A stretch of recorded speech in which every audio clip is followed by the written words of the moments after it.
अस्सलाम वालेकुम। मेरा नाम डॉक्टर शफीक चीमा है। मैं diplomat American board of internal medicine nephrology हूँ। पिछले दिनों मैंने टीवी में एक न्यूज़ देखी जिसमें कोई एक्टर या कोई सेलिब्रिटी थी, उसको ब्लड प्रेशर की वजह से ब्रेन में हेमरेज हुआ, तो जिससे उनकी डेथ हो गई। तो मुझे था कि जो सडन डेथ होती है, अचानक मौत है कि बंदा अच्छा भला काम कर रहा है, ज़िंदगी चल रही है और अचानक डेथ हो जाती है, इस पे थोड़ी सी बात की जाए। तो ये जो अल्लाह ताला की तरफ से सडन डेथ हो जाती है कि आप अपेरेंटली सारा कुछ नॉर्मल है और अचानक मौत वाक़या हो जाए, तो उसकी क्या बड़ी बड़ी वजह हैं। तो उसकी पूरी दुनिया में जो स्टडी रिसर्च हुई है, EMS वालों ने जो नंबर ऑफ़ डेथ सारी रिपोर्ट की हैं, लिटरेचर डाटा, उसने ये शो किया कि 5 बड़ी बड़ी कॉजेज़ हैं, जिसमें एक तो अगर ऊपर से शुरू हो तो इंट्राक्रेनियल ब्लीड है, हेमरेज है ब्रेन के अंदर, मैसिव स्ट्रोक है, ब्लीडिंग हुई है, और इसकी सबसे बड़ी वजह ब्लड प्रेशर होता है। तो इनका भी ऑब्वियसली जो भी रिसेंट में हवाला दिया, उनका भी ब्लड प्रेशर ज़्यादा होगा।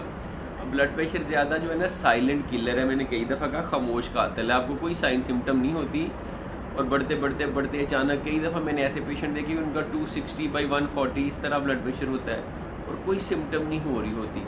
तो हाई ब्लड प्रेशर कॉजिंग सब इंट्राक्रेनियल हेमरेज या मैसिव स्ट्रोक, उसकी वजह से बहुत बड़ा फालज का अटैक करके तो वो सडन डेथ कर सकता है। उसमें होता है कि ब्लीडिंग होती है, हेमरेज होता है, तो ब्रेन के अंदर प्रेशर बढ़ जाता है। तो स्कल तो आपको पता है कि हार्ड है, तो जब प्रेशर बढ़ता है तो वो ब्रेन को कहीं जाने की जगह नहीं मिलती, तो वो नीचे ब्रेन स्टेम हर्निएट कर जाता है। तो हर्निएशन की वजह से सारे आपके वाइटल सेंटर्स वहाँ पे होते हैं, तो डेथ हो जाती है। अब वेंटिलेटर भी जाते हैं, उसको इंट्राक्रेनियल हेमरेज को आप ब्लीड को इवैक्यूएट भी करने की कोशिश करते हैं, कई कुछ करते हैं, लेकिन बाद में फिर काफ़ी दफ़ा मुमकिन नहीं होता बंदे का बचना।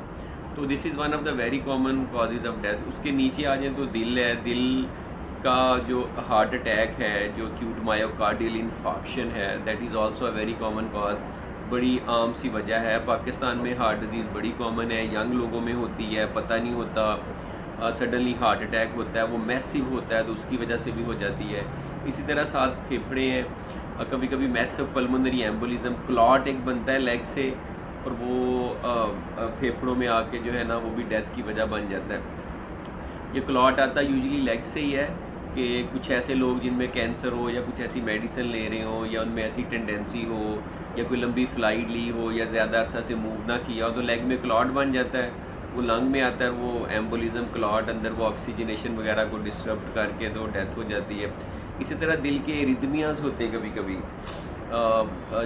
जो आपकी जो हार्ट बीट है वो बेरबत हो जाती है और उसमें वीटैक, वेंट्रिकुलर फिब्रिलेशन, इस तरह की बहुत सारी टाइप्स हैं जिनमें सडन डेथ हो जाती है। इसी तरह से कभी कभी हार्ट के अंदर से सबसे बड़ी जो वेसल निकलती है, एओर्टा निकलती है, एओर्टिक आर्च निकलती है। कभी कभी एओर्टा की डिसेक्शन हो जाती है, उसकी वजह से ब्लड प्रेशर भी बहुत ज़्यादा ऊपर चला जाता है और उसकी वजह से भी डेथ हो जाती है। तो ये 5 बहुत बड़ी कॉजेज़ हैं सडन डेथ की। बाकी और भी वजहों से डेथ होती है, जैसे किडनी फेल होते हैं, लिवर फेल होता है, आहिस्ता आहिस्ता हार्ट फेल होता है, लेकिन वो सडनली नहीं होता, वो आपको टाइम मिलता है, आप चीज़ें करते हैं, आपकी कंडीशन डिटोरिएट करती है। तो इसमें मेरी आपको राय है कि जिन लोगों में रिस्क फैक्टर हों हार्ट अटैक के या फालज के, स्ट्रोक के, ब्लीडिंग के, उनको केयरफुल होना चाहिए। जैसे अगर आपका ब्लड प्रेशर बहुत ज़्यादा है तो ये बिल्कुल ऐसे ही है कि जैसे आप वन व्हीलिंग कर रहे हैं या ट्रैफिक इधर से आ रही है और आपने इधर से गाड़ी जो है ना वो डाल दिया, या आपने बहुत ज़्यादा शराब पी के ड्रंकन होकर ड्राइविंग शुरू कर दी है, यानी कि आपको पता है कि इन सारी चीज़ों से डेथ वाक़या हो सकती है लेकिन आपने किया कुछ नहीं है। ये एग्जैक्टली इसी तरह से है कि इतना ज़्यादा ब्लड प्रेशर था या आपकी एज ज़्यादा थी या फैमिली हिस्ट्री थी या शुगर थी और आपने अपनी को केयर नहीं की, चेक नहीं करवाया कि आपको हार्ट डिज़ीज़ तो नहीं है, इस्कीमिक हार्ट डिज़ीज़, या आपका ब्लड प्रेशर ज़्यादा है तो उसको कंट्रोल कर सकें। क्योंकि अगर आप ब्लड प्रेशर को कंट्रोल कर लेते हैं तो फिर आपका रिस्क उतना ही हो जाता है जितना किसी नॉर्मल बंदे का। फ़र्क ये कि आप मेडिसिन ले रहे हैं, वो मेडिसिन नहीं ले रहा। तो इसमें मेरा सबको मशवरा ये है कि ये साइलेंट किलर है। अपना ब्लड प्रेशर चेक करें, शुगर चेक करें, अगर हार्ट डिज़ीज़ के रिस्क फैक्टर हैं जैसे स्मोकिंग है, फैमिली हिस्ट्री है, कुछ चीज़ें आप चेंज कर सकते, कुछ नहीं कर सकते। उम्र को चेंज नहीं कर सकते, फैमिली हिस्ट्री को चेंज नहीं कर सकते, आपका मेल सेक्स है उसको चेंज नहीं कर सकते, لیکن اسموکنگ چھوڑ سکتے ہیں، شوگر کنٹرول کر سکتے ہیں، بی پی کنٹرول کر سکتے ہیں، ویٹ کم کر سکتے ہیں، ایکسرسائز کر سکتے ہیں، نمک کا استعمال کم کر سکتے ہیں، ڈائٹ صحیح کر سکتے ہیں. یہ چیزیں تو کی جا سکتی ہیں.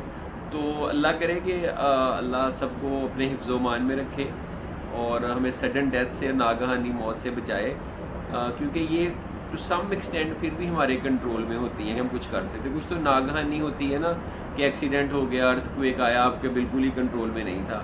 اس میں اگر آپ کو تھوڑی اویئرنیس ہو، and I am just trying to create awareness, کہ آپ میں زیادہ اویئرنیس آئے. تو امید ہے آپ کو یہ ویڈیو پسند آئی ہوگی. Thank you very much.